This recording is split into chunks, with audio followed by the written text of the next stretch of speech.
Hey everybody, it's Ryan. I want to give you a quick overview of this pretty cool lava lamp.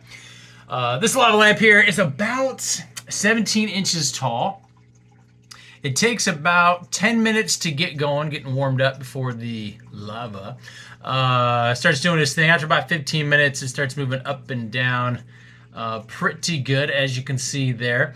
And pretty simple. The top here, not that you would ever unscrew this, just sits on top. This whole piece right here comes up, and there's a light in there, and it's kind of like a heat light that kind of gets this going. This is definitely on the hot side, hot enough to where if I held it long enough, it would probably be a little uncomfortable.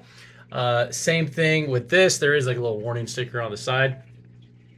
The base here doesn't get too hot. This just happens to be sitting on some books. It does have a inline switch, so you can cut it off and cut it back on. Very, very cool. So if you're looking for a lava lamp that does the whole lava lamp thing, whatever that is, this just might be the lava lamp for you. Hopefully that helps. We'll talk to you soon.